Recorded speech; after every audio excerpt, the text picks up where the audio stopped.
Good morning. শীত বাগানের দ্বিতীয় পর্যায়ের সূচনা করুন এই 10টি চারা দিয়ে।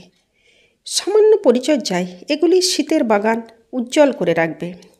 আমার চ্যানেল সবুজে ঘেরা বনলতায় আমি সুরাইয়া, আমার পাশে আছে আমার হাজব্যান্ড ইসমাইল। আমরা পেশায় শিক্ষক।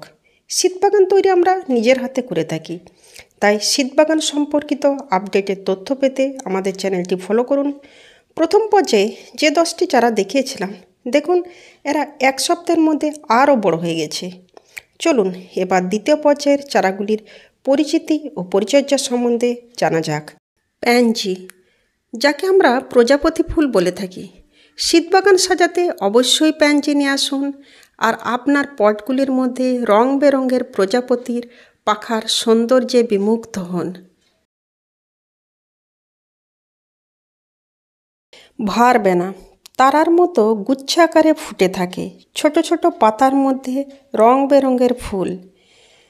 পাতাগুলি দেখে কিনবেন, দেখবেন খাঁজ কাটা পাতা আছে, বিভিন্ন কালারের হয়ে থাকে, লাল, বেগুনি, সাদা। তাই শীত বাগান সাজাতে অবশ্যই ভারবেনা রাখুন। ইমপ্রেশন, যার ইমপ্রেশন আপনি কখনোই ভুলতে পারবেন না। খুব নরম কাণ্ড, ছোট পাতা, রং বেরঙের ফুল ফোটে, বাই কালারেরও হয়ে থাকে। কাণ্ডের কালার দেখে গাছ নির্বাচন করবেন। এই গাছটি খুব সেনসিটিভ গাছ, তাই প্রথমে ছোট পটে দিয়ে গ্রো করবেন। আর যদি না হয় আপনি কফি কাপে দিয়ে একটু বাড়িয়ে নেবেন। ফ্লক্স শীত বাগানের আরেকটি মনোরম ফুল, রং বেরঙের হয়ে থাকে। পাতার আকার দেখুন, একটু লম্বাটে টব ভর্তি হয়ে গুচ্ছাকারে ফোটে, কিছুটা ভারবেনার মতো। তাই শীত বাগান সাজাতে অবশ্যই ফ্লক্স সঙ্গে রাখুন। স্টক আইসক্রিমের স্টিকের মতো, দেখতেই পাচ্ছেন রং বেরঙের হয়ে থাকে। আর এর আরেকটা প্রজাতি আছে টল ভ্যারাইটিস। তাই যখন আপনি স্টক কিনবেন তখন শর্ট ভ্যারাইটিস না টল ভ্যারাইটিস একটু দেখে নিয়ে কিনবেন।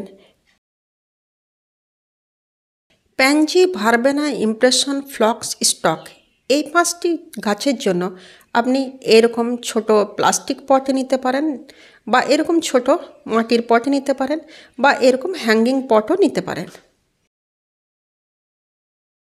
অ্যান্ট্রিয়াম বা স্ন্যাপডগ, এটা দুটো প্রজাতির হয়ে থাকে, একটা শর্ট ভ্যারাইটিস, একটা টল ভ্যারাইটিস। শর্ট ভ্যারাইটিসের জন্য ছোট পট নেবেন, লম্বা ভ্যারাইটিসটার জন্য কিন্তু বড় পট দরকার পড়ে। ন্যাস্টাসিয়াম, পদ্ম পাতার মতো পাতা, রং বেরঙের ফুল ফোটে, শীত বাগানের একটু মনোমুগ্ধকর ফুল। ন্যাস্টাসিয়াম যখন কিনবেন তখন কিন্তু কাণ্ডের কালার দেখে কিনবেন, তাহলে কিন্তু আপনি রং বেরঙের ফুল পাবেন সেই গাছ থেকে। কসমস, যেমন পাতার সৌন্দর্য তেমনি ফুলের মধ্যেও মহাজাগতিক সৌন্দর্য। কসমস যখন কিনবেন তখন কিন্তু কাণ্ডের কালার দেখে কিনবেন, তাহলে কিন্তু আপনি আলাদা আলাদা কালারের ফুল পাবেন। এরকম গুচ্ছাকারে পাঁচ করাও থাকে, বা এরকম সিঙ্গেল পটেও কিন্তু আপনি পেতে পারেন। ডালিয়া শীত বাগানের একটি গুরুত্বপূর্ণ ফুল। এমন ফুল ফুটবে যে আপনি দুহাতে তালুর মধ্যেও সামলাতে পারবেন না। কিনবেন পাতার আকার আর কাণ্ডের কালার দেখে। দেখুন এগুলো সব আলাদা আলাদা পাতা, তাই আলাদা আলাদা ফুল ফুটবে। আর ডালিয়া তৈরির পূর্ণাঙ্গ ভিডিও একটি আমার চ্যানেলে আছে, আমি ডেসক্রিপশানে লিঙ্কটা দিয়ে দেবো, আপনারা চাইলে একবার দেখে নিতে পারেন। তাই শীত বাগানে অবশ্যই ডালিয়া রাখুন। গ্লাডিওলাস বাল্ব, এগুলো আমার পুরাতন গাছ থেকে সংগ্রহ করে রাখা। বাল্বের কালার দেখে কিন্তু ফুলের কালার পাবেন, তাই বাল্ব যখন কিনবেন আলাদা আলাদা কালারের কিনবেন। আর একবার কেনার পরে আপনি কিন্তু এই বাল্বকে গাছ মারা যাওয়ার পরে বছরের পর বছর কিন্তু আপনি সংরক্ষণ করে রেখে দিতে পারেন। তাই অবশ্যই গ্লাডিওলাস বাল্ব নিয়ে আসুন শীত বাগান তৈরির জন্য। গ্লাডিওলাস বাল্ব খুব কম পরিচর্যায় সহজেই তৈরি করা যায়। এইভাবে বড় পটে আপনি কিন্তু মাটি সরিয়ে দিয়ে 3-4টে একসঙ্গে আপনি কিন্তু বসিয়ে দিতে পারেন। এরা খুব সহজেই গ্রো করে, এদের বিশেষ কোনো প্রকার খাবারের দরকার পড়ে না। এইভাবে বড় পট হলে আপনি 3-4টে দিতে পারেন, এরকম ছোট পট হলে 2টো দিতে পারেন, বা আরও ছোট হলে 1টি দিতে পারেন। ডালিয়া গ্রো করার জন্য বড় পট আর একটু বেশি খাবারের প্রয়োজন পড়ে। আপনি 10 ইঞ্চি সাইজের এরকম প্লাস্টিক পটও নিতে পারেন, মাটির পটও নিতে পারেন। বসাবেন তখন কিন্তু পুরো রুট বল সহ বসিয়ে দেবেন। আগেই বললাম যে ডালিয়া তৈরির একটি ভিডিও আমার চ্যানেলে আছে। এই গাছকে কিন্তু আপনি একবার কিনে বছরের পর বছর এই গাছ থেকে প্রপোগেশন করে আপনি কিন্তু এই গাছ থেকে নতুন নতুন চারা তৈরি করতে পারবেন। বাকি গাছগুলির জন্য এরকম আপনি 8 ইঞ্চি সাইজের পট হলে যথেষ্ট। হ্যাঙ্গিং পটে আপনি ন্যাস্টেসিয়াম আর ছোট প্রজাতির অ্যান্টিরিয়াম রাখতে পারেন। বাকিগুলো কিন্তু সুন্দরভাবে আপনার এরকম 8 ইঞ্চি পটে ভালোভাবে গ্রো হয়ে যাবে। আমরা গাছ আনলে এরকম ছোট পটে পাই। এরকম প্লাস্টিক পট হলে আপনি কিন্তু পুরোটা বসিয়ে দেবেন, মাটির পট হলে মাটিটা ঝেড়ে নিয়ে বসিয়ে দেবেন। এখানে দেখুন, প্রথমে কিন্তু আমি এই ছোটো পটে গ্রো করে থাকি। এর জন্য যে মাটিটা নিয়ে থাকি আমার কিন্তু রোদের শুকনো অয়েল ঝুরঝুরে মাটি আছে এখানে, আর খুব অল্প পরিমাণ কিচেন কম্পোস্ট আছে। আপনারা চাইলে ভার্মি কম্পোস্ট বা খুব ভালোভাবে কম্পোস্ট হয়ে যাওয়া গোবর সারও এই পরিমাণে নিতে পারেন। ফাইনাল রিপোর্টিংয়ের মাটি প্রস্তুতির জন্য এখানে যেমন আমি অয়েল ড্রেন মাটি নিয়ে নিয়েছি, এটা আমার পুরাতন মাটি। আপনাদের যদি ফ্রেশ মাটি থাকে সেটা কিন্তু খুবই ভালো। এরকম মাটি নেবেন যেন মুঠো করলে সেই মাটিটা ছেড়ে যায়। আর এখানে আমি যেটা ব্যবহার করে থাকি এটা হচ্ছে মিক্সড ফার্টিলাইজার। মিক্সড ফার্টিলাইজারটা আমি যেভাবে প্রস্তুত করে থাকি, এখানে যেমন আমি নিয়েছি 2 চামচ পরিমাণ সর্ষে খোল আর 1 চামচ করে নিম খোল, হাড় গুঁড়ো আর শিংকুচি, সিউইড, হিউমিক অ্যাসিড আর অ্যাপসম সল্ট হচ্ছে 1/2 চামচ করে। আপনি যখন মাটি প্রস্তুত করবেন তখন কিন্তু সর্ষে খোলটা ছাড়া বাকি উপাদানগুলো দিয়ে আপনি কিন্তু ডাইরেক্ট মাটিটা মিশিয়ে নিতে পারেন। আর আপনার যদি ফ্রেশ মাটি থাকে তাহলে শেষের তিনটি উপাদান আপনি কিন্তু স্কিপ করতেই পারেন।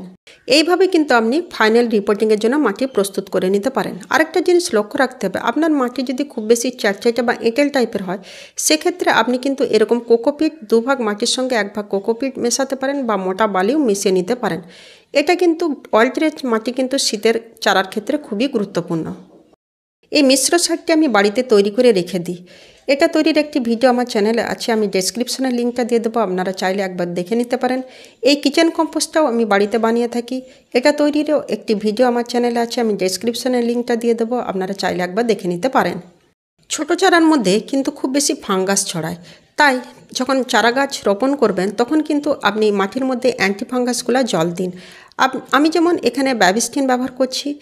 আপনারা যে কোনো সিস্টেমেটিক বা কন্ট্যাক্ট বেসিসে ফাঙ্গিসাইড নিয়ে দেবেন, ব্যাবিস্টিন হোক বা সাপ অ্যান্টিফাঙ্গাস হোক। এই গাছগুলো কিন্তু সারভাইভ ক্ষমতা বেড়ে যাবে।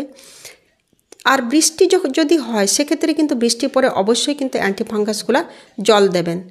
আর ছোট চারা হলে সপ্তাহে একবার দেবেন, বড় যদি আপনার পট থাকে সেক্ষেত্রে কিন্তু মাসে একবার দিলেই যথেষ্ট। পুরো ভিডিওটা দেখার পরে আপনার যদি প্রয়োজনের মনে হয় আমার চ্যানেলটা সাবস্ক্রাইব করে নেবেন। পছন্দ হলে লাইক কমেন্ট করবেন, প্রশ্ন থাকলে করবেন, আমি যথাযথ উত্তর দেওয়ার চেষ্টা করব। গাছ তৈরি আমাদের অনাবিল আনন্দধারায় ভাসিয়ে নিয়ে যায়। আর শীত বাগান তৈরি হলে তো কথাই নেই, সে আপনার বারান্দা হোক, বেলকনি হোক বা ছোট উঠোনি হোক, কিছু গাছ দিয়ে শুরু করে দেখুন না, এর মতো আনন্দ আর কিছুই নেই। গাছ তৈরি আমাদের শরীর আর মনে সুস্থ রাখে। গাছ তৈরি করুন, ভালো থাকুন।